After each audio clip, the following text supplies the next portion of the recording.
voltamos então com a questão da poluição na água. Derramamento de petróleo. O derramamento de petróleo é uma situação muito complexa. Por quê? É muito difícil, numa situação dessa de desastre numa plataforma de petróleo, explosão numa plataforma de petróleo, não foi sinalizado aqui, mas derramamento de petróleo de navios que estão transportando esse petróleo que foi recolhido, e em casos mais extremos de algumas instituições que derramam de modo aleatório, de modo proposital. Então a questão do petróleo, além do petróleo ser tóxico, essa camada escura que se forma na lâmina da água, ela impede a penetração da radiação. Essa penetração da radiação solar faz com que a fotossíntese tenha uma queda brutal. Então eu tenho o derramamento de petróleo, eu tenho uma camada escura se formando na superfície, que nós dizemos que é a lâmina da água. Com essa camada escura, a radiação solar não consegue penetrar. Então eu tenho uma queda na taxa de fotossíntese, logo eu vou comprometer toda a cadeia alimentar e toda a oxigenação desse ambiente. Além disso, os seres vivos, eles não se dão conta que está ocorrendo um desequilíbrio, que está ocorrendo um fenômeno de poluição. Quando nós percebemos isso no ambiente, nós evitamos esse ambiente porque tem petróleo, porque é tóxico, nós evitamos nos alimentarmos dos peixes que morreram por conta da intoxicação desse petróleo. Mas essa ave, ela não tem outra possibilidade. Ela não tem essa noção. Então, como se dá, além dos seres que estão diretamente na lâmina da água, como os outros seres podem ser atingidos? Então, nós temos aqui o exemplo da ave. Essa ave, ela está intoxicada, todas as suas penas estão impregnadas desse petróleo. As aves na pele, as aves que são desse ambiente, as aves que mergulham para a sua pesca, elas pescam, elas mergulham, conseguem captar o peixe e se alimentar dessa forma. Essas aves, elas têm uma glândula na pele, e essas glândulas, elas impermeabilizam a pele dessas aves. Glândula uropígea ou glândula uropigiana. Essa glândula uropígea, como é que ela funciona? Quando a ave mergulha, essa glândula, ela constantemente está produzindo óleo. Então, quando essa ave mergulha e ela alça voo, a água escorre das suas penas. Por que essa água escorre? Porque essa glândula uropígea produz óleo e a ave com o bico vai espalhando esse óleo nas suas penas. Mas, se essa ave mergulha e tem petróleo nessa lâmina da água, o que acontece? Ela fica impregnada desse petróleo, as glândulas dela uropígeas não vão funcionar. Então ela tem dois fenômenos ocorrendo nesse caso específico. O peso dela, o peso corporal fica muito maior por conta do peso do petróleo, e ela acaba com essa questão do peso e das glândulas uropígeas de certa forma bloqueadas, vamos dizer assim, obstruídas, que é o termo mais adequado. Ela não tem mais a capacidade de o quê? Fazer aquela coisa linda que nós percebemos, que nós visualizamos em vários documentários, que a ave vem, mergulha e continua alçando seu voo praticamente, e a água vai escorrendo. Não, ela afunda. E quando essa ave afunda, ela vai morrer afogada, porque as aves realizam a respiração pulmonar, como nós vimos ou veremos, né, na aula de vertebrados. As aves, elas realizam a respiração pulmonar. Então, a questão do petróleo na água se dá em relação à contaminação direta, intoxicação dos micro-organismos ou dos organismos mais sensíveis. A escura camada impede a passagem da radiação solar, o que compromete a fotossíntese. Consequentemente, toda a cadeia alimentar está comprometida. Por que a cadeia alimentar está comprometida? Porque eu tenho os produtores, que são os que realizam a fotossíntese, a base da cadeia alimentar. A partir daí eu tenho os consumidores e decompositores, que decompõem tanto produtores quanto consumidores. E a situação de outros seres, as aves não são as únicas vítimas. Foi sinalizado com a ave, mas outros seres vivos que vêm próximo às praias, que se alimentam dos peixes, eles vão ficando impregnados, eles se intoxicam com esse petróleo. Então, o derramamento de petróleo, ele é muito grave por conta disso. Por conta de comprometer a cadeia alimentar, por conta de intoxicar uma série de seres vivos. E eu tenho, apesar da água do mar ser salgada, não é a água potável, aquela água que eu posso ingerir diretamente, mas de qualquer forma, o petróleo, ele contamina essa água. Então, se fosse necessário dessalinizar, que seria retirar o sal dessa água para ingestão, eu não faria apenas isso. Eu teria que retirar o sal, que é dessalinizar, e desintoxicar, ou seja, retirar esse petróleo. Então, compromete a água que poderia futuramente estar disponível para o consumo.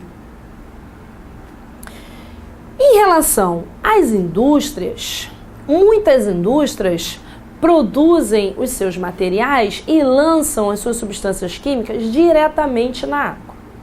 Esse material vai diretamente para a água, sem controle, sem monitoramento, sem tratamento. E muitas vezes esse material não consegue ser excretado pelos seres vivos. Os seres vivos absorvem de forma direta ou indireta, porque pode passar pela pele, pode ser pela respiração, pode ser pela ingestão na cadeia alimentar, e essa substância, ela fica. Então, cada vez que esse indivíduo é exposto à substância, mais um pouquinho fica no corpo dele. É exposto novamente, mais um pouquinho. Esse é o fenômeno da bioacumulação. Ou seja, a substância química se acumula no organismo do indivíduo. Ele tem um tempo de vida. Então, imaginando, um peixe, ele tem 5 anos de vida. Se durante esses 5 anos tiver uma indústria e essa indústria lançar esses elementos que ele não consegue excretar por nenhuma via, vai acumulando, ao avançar da idade dele, ele vai estar mais intoxicado. Como é que a gente consegue perceber isso aqui? Então vamos lá. Imaginando que uma indústria lançou as suas partículas diretamente no ambiente. Então eu tenho aqui o fitoplâncton, que é a base, né, da cadeia alimentar. Então o fitoplâncton representado pelas algas e o zooplâncton representado por protozoários. Eu tenho uma grande quantidade, a grande quantidade de elemento tóxico presente, que seria o quê? Uma partícula. Eu vou definir como uma partícula. Então eu tenho aqui, foi lançado na água, diluiu, então eu separei uma partícula, só umazinha. Foi? Agora, essas algas, imagine o volume, são microscópicas, o volume de algas que tem. Toda a lâmina da água, ela é formada pelo plâncton, dividido em fitoplâncton, o que realiza a fotossíntese, e zooplâncton, os que já são os primeiros consumidores. Então, na realidade, eu agrego esses dois grupos presentes na lâmina da água. Foi? Então, cada vez que a alga, né, ela está aqui absorvendo essa água por conta de fazer parte do seu organismo, ela está absorvendo a partículazinha da substância tóxica que está em vermelho. Foi. As algas, muitas vezes, são alimento desse zooplâncton. Então, o zooplâncton, quando ele se alimenta da alga, ele não come apenas uma alga. na sua vida toda. Ah, mas é um micro-organismo, ele dura um pouquinho de tempo, o tempo de vida dele é muito curto. Por mais que seja curto, ele não vai ingerir apenas uma alga. Então, eu tenho na água uma grande quantidade da substância química tóxica, que seria, eu estou isolando, peguei uma partícula. O fitoplâncton, uma alga, já conseguiu acumular, ó, 10 à quarta potência. O zooplâncton já comeu um pouco de alga. Os peixes pequenos já comeram um pouco de zooplâncton. E as aves pescadoras, porque eu nem sinalizei aqui os peixes maiores, já tem 10 a 7. Eu comecei na escala com uma partícula. Nas aves pescadoras, dentro do organismo dela, eu já tenho 10 a 7ª potência. O que significa isso? Cada vez, em cada nível desse nível de alimentação, nós denominamos nível trófico. Em cada nível trófico, cada vez que essa partícula foi agregada, ela não foi excretada, ela não foi eliminada. Então eu só tenho o quê? Uma acumulação. Imagine você vai lá e você gosta de comer peixe. Ah, eu gosto muito de peixe, eu vou comprar peixe toda semana. Eu vou comer 2, 3, sei lá, quantas vezes eu vou comer por semana. Mas eu vou fazer com grande frequência a ingestão de peixe. Peixe faz bem à nossa saúde? Muito bem.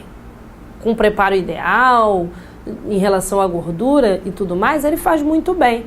Mas, mais uma vez, lembrando, o ideal é comprar o pescado de locais que tenham fiscalização. Por quê?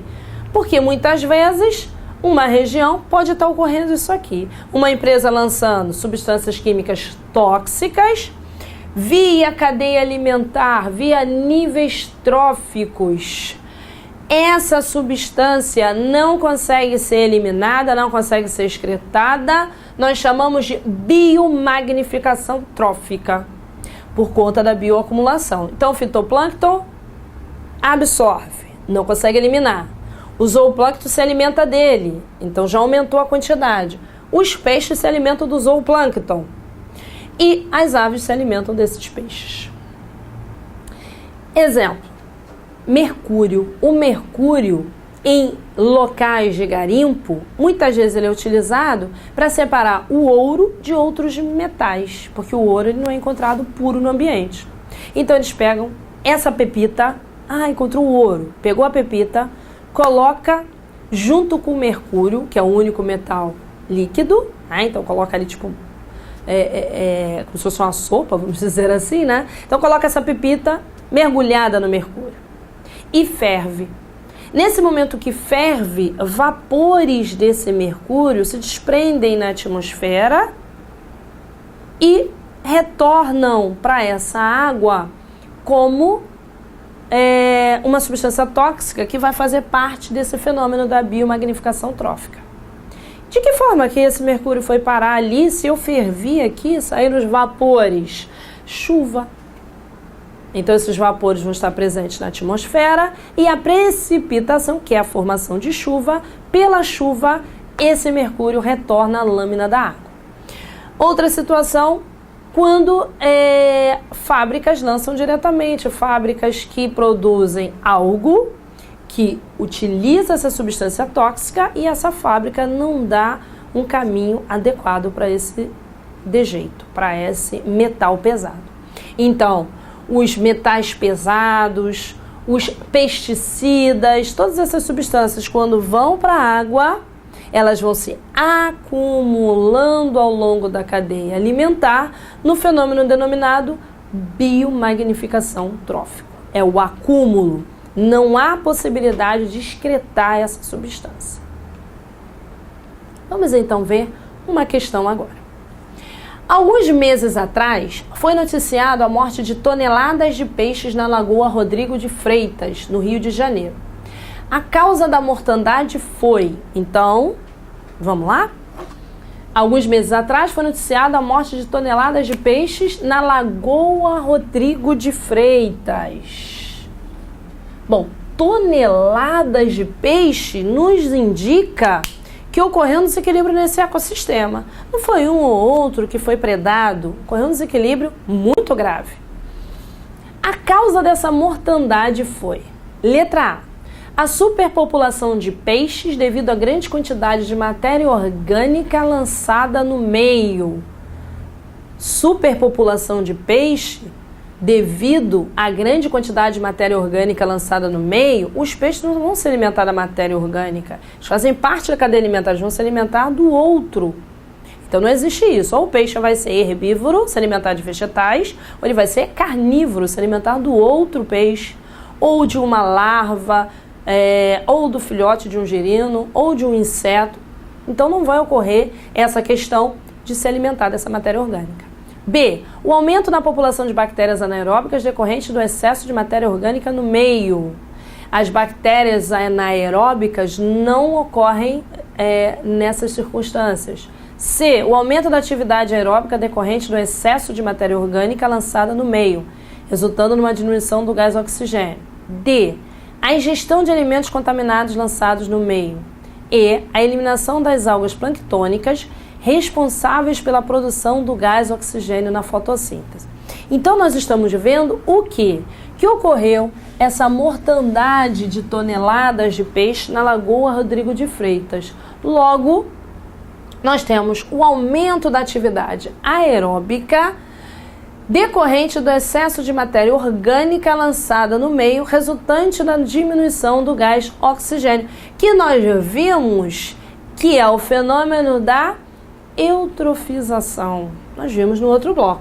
Aumento da atividade aeróbica decorrente do excesso de matéria orgânica lançada no meio, resultante numa diminuição do gás oxigênio. Por que diminui o gás oxigênio? Porque essas bactérias formam uma espessa camada que dificulta a passagem da radiação solar, com isso compromete a fotossíntese das algas, dos vegetais que estão mais profundamente nessa lâmina, ok?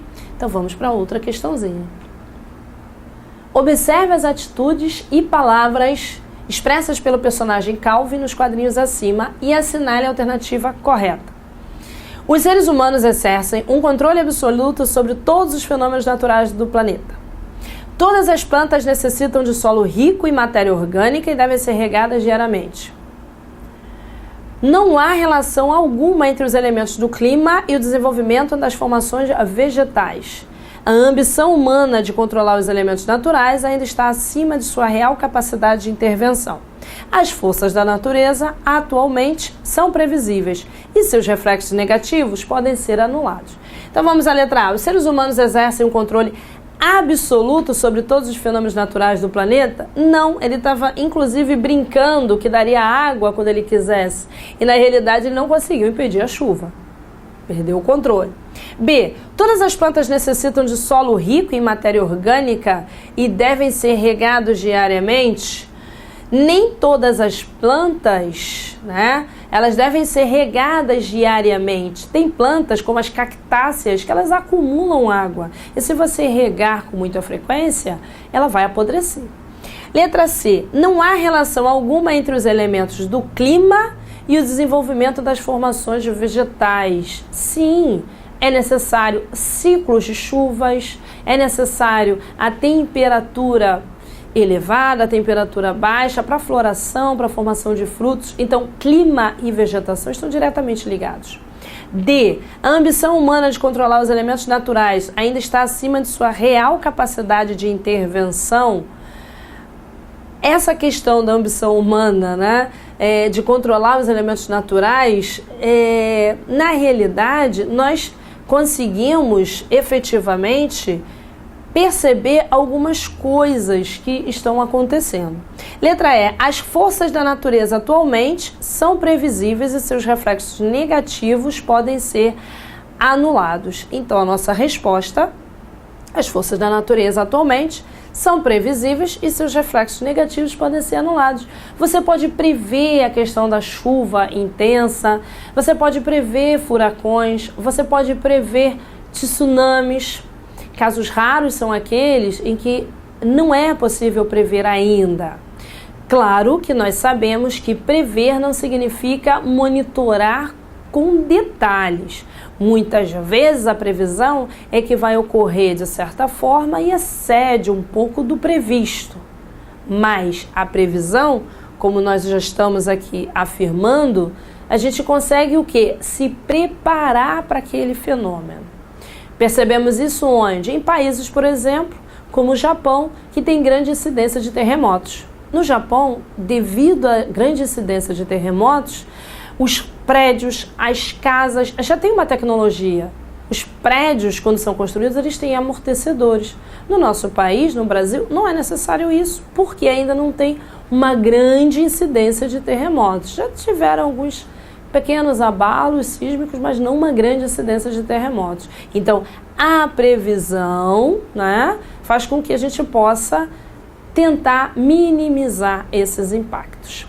Então, fechamos esse bloco.